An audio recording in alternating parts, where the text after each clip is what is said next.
শাহি শাহি ভাব করে এখন একটা ভাপা পিঠা বানিয়ে দেখাবো। এই জন্য আমি দিয়ে দিব চাল। এইখানে একটু চেপে চেপে চালের গুঁড়াটা দিতে হবে। দিয়ে দিব অল্প একটু নারিকেল,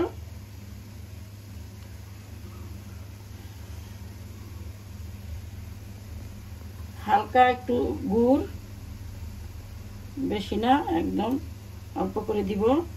তারপরে আবার দিয়ে দিব গুঁড়িটা দিয়ে এইভাবে হাতটা প্রেস করে একটু নিচের দিকে এইভাবে দিব, গুড়টা যাতে না দেখা যায় এটা খেয়াল করবে। এখন দিয়ে দিব দই। এখানে তোমরা চাইলে অন্য কিছুও দিতে পারো, খিরসা দিতে পারো, খিরসা দিলেও ভালো হয়। এই যে দেখো, এখন আমি এটা উপরে বসিয়ে দিব একদম 3 থেকে 5 মিনিটের জন্য।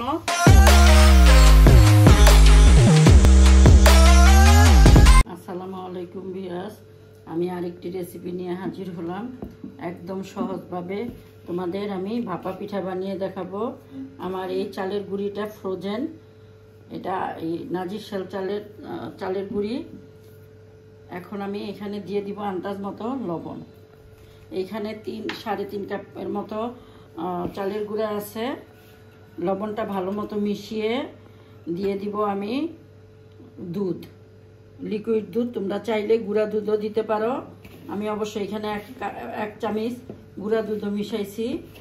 আমি ভালো মতো এটা মিশিয়ে নেই, তারপরে একদম হাত দিয়ে ডলে ডলে মিশাতে হবে। আমার চালের গুঁড়াটাতে ভালো মতো দুধ আর পানি মেশানো হয়ে গিয়েছে। দেখো, ঠিক এই যে এরকম মুষ্টি হয়ে গেলে ভাববে যে চালের গুঁড়াটা ভাপা পিঠা বানানোর জন্য পারফেক্ট। এখন আমি এরকম একটা চালনি দিয়ে চেলে নিব। তোমরা চাইলে আরও মোটা চালনি দিয়ে চালতে পারো। এই যে এরকম, এটা সবার বাসায় থাকে। আমি এখন সবগুলো গুঁড়ি এইভাবে চেলে নিব। তাহলে আমি সবগুলো গুঁড়ি চেলে নিই, তারপরে আবার ফিরে আসব। এই তো, এটা দিয়ে আমার এরকম মিহি, দেখো এরকম মিহি ভাবে চালের গুঁড়াটা বের হয়েছে। ভাপা পিঠাটা এরকম মিহি মিহি থাকলে ভালো লাগে। আবার তোমাদের যদি একটু বড় ঘরালা চালন থাকে ওইটা দিয়েও করতে পারো, একটু বড় বড় ভালো লাগে। আর আমি এইখানে আরেকটু চালের গুঁড়ার সাথে 1 চামচের থেকে কম একটু খাঁটি ঘি মিলিয়েছি, তোমাদের একটু শাহি শাহি ভাপা পিঠা বানিয়ে দেখার জন্য। তাহলে আমি এটুকু চেলে নিই। আমার পানিটা বলক এসে পড়েছে। এখন আমি এই যে মাটির এরকম একটা ঢাকনা নিয়ে নিয়েছি। এখন অনেক উন্নত মানের পাওয়া যায়, সিলভারেরও এরকম সেদ্রিয়ালা পাওয়া যায়। তোমরা যেটা পারো, হাতের কাছে যেটা সুবিধা মনে করো। আর ঠিক এই যে এরকম নরম করে একটু ময়দা গুলিয়ে নিয়েছি এই চতুর্দিকে দেওয়ার জন্য, যাতে বাষ্পটা বের না হয়। এইভাবে চিকন করে আমি চতুর্দিকে লাগিয়ে দিব। এই মুহূর্তে একটু চুলাটা কমায় রাখতে হবে, নয়তো ভাপটা বের হয়ে যাবে। আমি এইভাবে পুরাটা পাতিলে লাগিয়ে তোমাদের দেখিয়ে দিতেছি। দেখো, আমার এই চতুর্দিকে সিল করা, ময়দার সিল করা হয়ে গিয়েছে। এখন আমি চুলাটা একটু কমিয়ে দিব। আর আমি এই যে চালের গুঁড়াটা নিব, দেখো একে একে কিভাবে নেই। আমি এরকম একটা বাটি নিয়েছি বড়। তারপরে এইভাবে, সবাই জানো কম বেশি একদম সোজা, তারপরেও আমি তোমাদের যারা না জানো নতুনদের জন্য এইভাবে ময়দাটা দিয়ে দিব নারিকেলটা চতুর্দিকে দিয়ে দিব গুড়। ভাপা পিঠাটা অ্যাকচুয়ালি ভালো হয় নারকেল আর গুড়ের জন্য। গুড় যত ভালো, পিঠা তত ভালো হয়। এখন তো গুড় ভালো পাওয়াই যায় না, সব জায়গায় শুধু 2 নাম্বার গুড়। এই দিয়ে আবারও আমি চালের আরেকটা লেয়ার দিয়ে দিব। এইভাবে চালের লেয়ারটা দিয়ে বেশি চাপবা না, দিয়ে তারপরে আবারও আমি নারকেল দিয়ে দিব। নারকেলটা একটু বেশি করেই দিবে, ভালো লাগে। নারকেল গুড় যত বেশি হয় আর যাদের ডায়াবেটিস আছে, মিষ্টি কম খাও, তারা একটু কম দিলেও চলে, কম দিয়ে করবা। আর যারা আমার মতো মিষ্টি লাভার, তারা একটু বেশি করে মিষ্টি দিয়ে খাবা, ভালো লাগবে।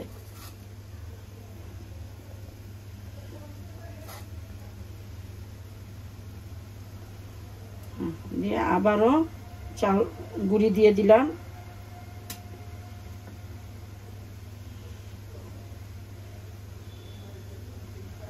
এখন এই যে এইভাবে দিয়ে, অনেকে ভাপা পিঠা বানাইতে নিলে পরিষ্কার ন্যাকড়া পাওয়া যায় না, যে এটা নাই ওইটা নাই, কালারিং হলে রং ওঠে কিনা, অত ঝামেলায় না যে একদম এরকম মশারির নেটগুলা কম বেশি সবার বাসায় থাকে। একদম এই নেটটা আমি এই যে পরিষ্কার একটা নেট ভালো মতো ধুয়ে নিয়েছি, একটু ধুয়ে নিবে। তারপরে এইভাবে নেটের উপরে দিয়ে বসিয়ে একটু হালকা একটু চাপ দিবে, নয়তো বাটির থেকে পড়ার সম্ভাবনা থাকে না। এইভাবে গোল করে দিব, দিয়ে একটু বাড়ি দিলেই এটা দেখেছ। এখন একটু ঢেকে রাখি, বেশি না, 5 থেকে 8 মিনিটের জন্য পিঠা হয়ে যাবে। সুন্দর করে ঢেকে রাখি। আমার পিঠাটা মনে হয় হয়ে গিয়েছে। হ্যাঁ, আমার পিঠাটা হয়ে গিয়েছে। এখন আমি তোমাদের নামিয়ে দেখাই। প্লেটটা এখানে রাখি। দেখো আমার পিঠাটা হয়ে গিয়েছে।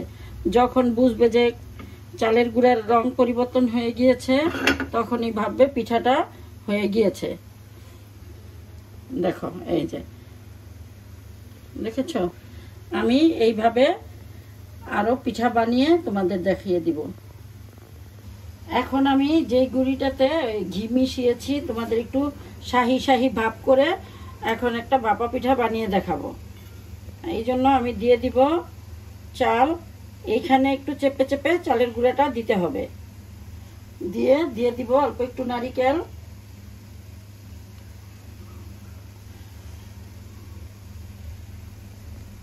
হালকা একটু গুড়, বেশি না, একদম অল্প করে দিব। তারপরে আবার দিয়ে দিব গুঁড়িটা দিয়ে এইভাবে হাতটা প্রেস করে একটু নিচের দিকে এইভাবে দিব,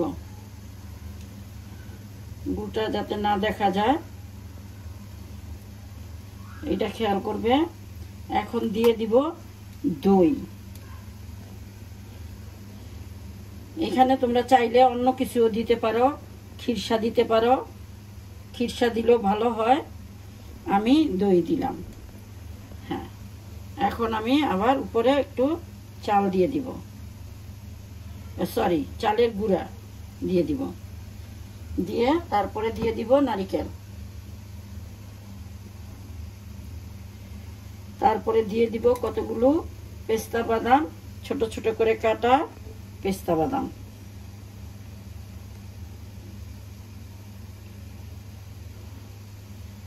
তারপরে দিয়ে দিব গুড়,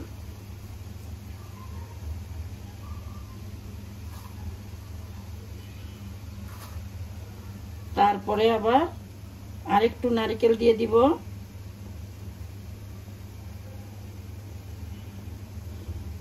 দিয়ে উপরে গুঁড়িটা দিয়ে দিব।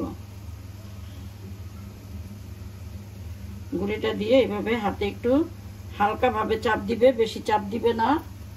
তারপরে আবার আমি এই মশারির নেটটা দিয়ে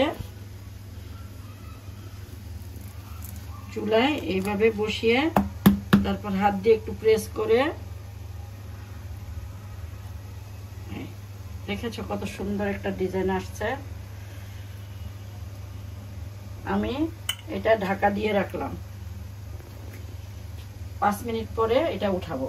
ঘি দিয়ে চালের গুঁড়াটা যেটা মিশিয়েছি, ওইটা দিয়ে আমি একটা শাহি শাহি ভাপা পিঠা বানাবো। এই জন্য আমি এরকম একটা কেকের মোল্ড নিয়ে নিয়েছি। এখানে তোমরা ফ্রোজেন ফ্রুট নিতে পারো, তোমাদের যেটা ভালো লাগবে ওইটাই তোমরা নিবে।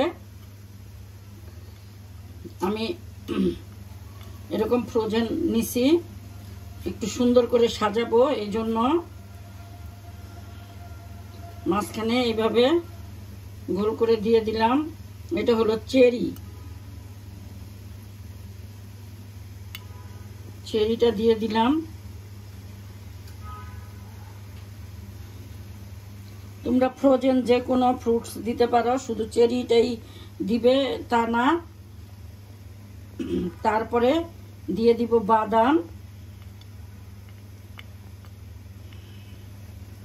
সুন্দর করে বেশি করে বাদাম দিয়ে দিব। তারপরে দিয়ে দিব চালের গুঁড়া। চালের গুঁড়াটা হাত দিয়ে একটু চাপ দিতে হবে, তাহলে ওই ফ্রোজেন ফুডের সাথে ভালো মতো চালের গুঁড়াটা আটকাবে। তারপরে দিয়ে দিব নারিকেল, তারপরে দিয়ে দিব গুড়। একদম সহজ ভাপা পিঠা বানানোর, সবাই ছোট থেকে বড় সবাই, যারা বলবে যে আমি পারি না তারাও পারবে ভাপা পিঠা। এইভাবে দিয়ে তারপরে আমি এখন অল্প করে একটু চালের গুঁড়া মাঝখানে দিব, দিয়ে একদম এরকম চাপ দিয়ে সরিয়ে দিব। তোমরা এইভাবে মাঝখানে আমার একটা জায়গা করতে হবে, এই যে এরকম। তারপরে আমি এখানে দিয়ে দিব দই, মিষ্টি দই। তোমরা চাইলে এখানে খিরসা দিতে পারো, নয়তো এই আরও অনেক কিছুই তোমরা দিতে পারো, মিষ্টি জাতীয় জিনিস, বা হাতে বানিয়ে পাটিসাপটার খিরসাটা আছে ওইটা দিতে পারো। এখানে আমি হালকা করে একটু দিয়ে নিব দইয়ের উপরে দিয়ে। তারপরে আবারও আমি নারকেল দিব।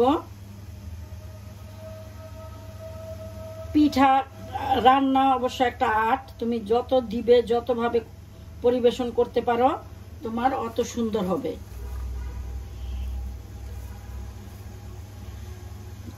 এইখানে একটু গুড় বেশি করেই দিবে। এই পিঠাটা বানিয়ে খেয়ে দেখবা যে কত ভালো লাগে। এখন আমি আবারও চালের গুঁড়াটা দিয়ে দিলাম।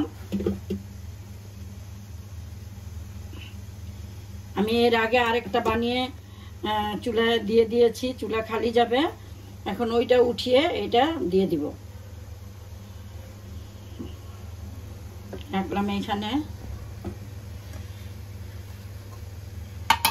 এটা উঠাবো।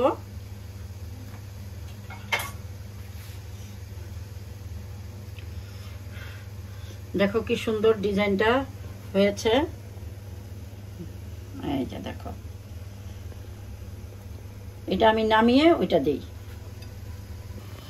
এই যে দেখো, এখন আমি এটা উপরে বসিয়ে দিব একদম 3 থেকে 5 মিনিটের জন্য হইতে থাকুক।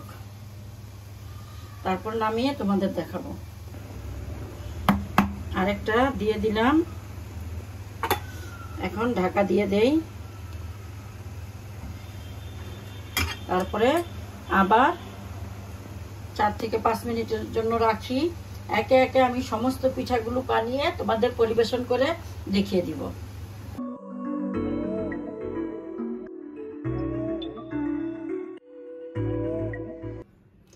এই তো আমার হয়ে গিয়েছে 2 ধরনের ভাপা পিঠা।